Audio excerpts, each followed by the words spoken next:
आपने जितना स्पीच दिया उसमें कंटिन्यूअसली नरेंद्र मोदी का बुराई किया गया है। आखिर रीजन क्या है? आप 2014 से पहले का मेरा कोई स्पीच सुने हैं? मैं ना नरेंद्र मोदी के फेवर में हूँ ना आपके फेवर में हूँ, बट दोनों में आखिर क्या रीजन है कि आपने नरेंद्र मोदी का बुराई किया? पहले सुनिए, कोई तो रीजन होगा जो आपको खर रहा होगा। 2014 के पहले का मेरा कोई स्पीच आपने सुना है? नहीं, मैं अभी आपको सुनी हूँ और अभी का मैं आपको तो बता अभी आप क्यों सुन रहे हैं? क्योंकि अभी आपको मीडिया कह रहा है कि सुनिए, इसलिए आप सुन रहे हैं। इतने अच्छा बोला, इतने अच्छा आपने विचार प्रकट किया, बट आखिर कोई तो रीजन होगा जिसके कारण आपको नरेंद्र मोदी का कुछ बुरा लग रहा होगा कि नहीं, नरेंद्र मोदी इस चीज में बुरे हैं। इस सवाल का जवाब आपने दिया हुआ है। सिंपल इसका जवाब मैं बार बार देता हूँ। नरेंद्र मोदी आज देश के प्रधानमंत्री हैं और बतौर नागरिक हम आज के प्रधानमंत्री से सवाल करेंगे, देश के पहले प्रधानमंत्री से सवाल नहीं करेंगे। ये सिंपल सी बात है। और रही बात मेरी वफादारी पे, यदि आपको शक है, सिंपल समझ लीजिए कि मैं एक पार्टी के खिलाफ हूं और दूसरी पार्टी का अंध समर्थक हूं, अगर ऐसा आपको लगता है तो 2014 में हम पैदा नहीं हुए थे। हमारा जन्म जो है उससे पहले हुआ है। 2014 से पहले भी हम फेसबुक पे थे। तो आप थोड़ी कृपा कीजिए, थोड़ा मेहनत कीजिए और 2014 के पीछे का जाकर के हमारा टाइमलाइन चेक कर लीजिए। मोदी जी के खिलाफ कसम से एक शब्द नहीं बोला है हमने। किसके तो शिकार हो गए हम? क्यों जब गुजरात के वो चीफ मिनिस्टर थे तो क्या उनमें आपको कोई बुराई नजर नहीं आई? अरे गुजरात के जो सीएम हैं उनका तो भाषण सुन लीजिएगा, माने मोदी जी जब सीएम थे, और आज के पीएम का भाषण सुन लीजिएगा तो हमको तो कुछ करना ही नहीं पड़ता है। Gujarat CM, when Narendra Modi was the CM of Gujarat, is completely adverse with current PM.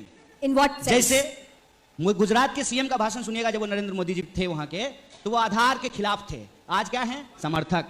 जब वो सीएम थे तब कहते थे कि मनमोहन सिंह प्रधानमंत्री हैं और सीमा पे इतना बड़ा हमला हो गया है, सीमा आपके नियंत्रण में है, आप जो है कुछ क्यों नहीं कर रहे हैं? आज बात सीधे पलट दी है। तीसरा सवाल, जीएसटी का विरोध करते थे मोदी जी, आज समर्थन करने नहीं कर रहे हैं। नरेंद्र मोदी की पेट्रोल का जब दाम बढ़ता था, तो वो प्रधानमंत्री से इस्तीफा मांगते थे और स्मृति जी अपना चूड़ी भेजते थे प्रधानमंत्री को। आज क्या कर रहे हैं? ठीक है, पर कन्हैया देश 2014 में नहीं बना है। देश का इतिहास हजारों साल पुराना है।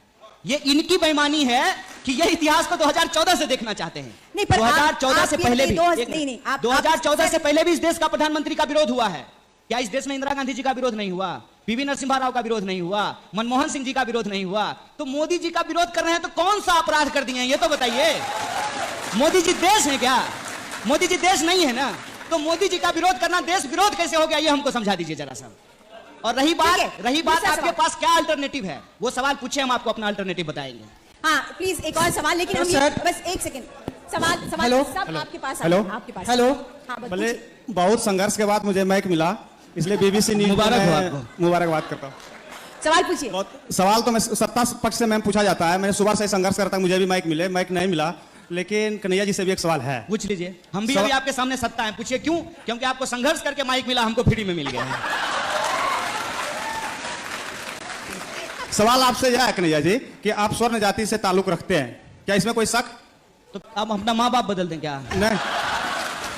तो सवाल मेरा यह है कि आप जिसके साथ गठबंधन करना चाह रहे हैं, आपकी पार्टी जिसके साथ करना चाह रहे हैं, आप जिसका समर्थन कर रहे हैं तेजस्वी जी का, तेजस्वी जो 10% से जो स्वर्ण का आरक्षण है उसका वो खुले आम विरोध करते हैं, क्या आप इसके अलावा वो कुछ नहीं करते हैं?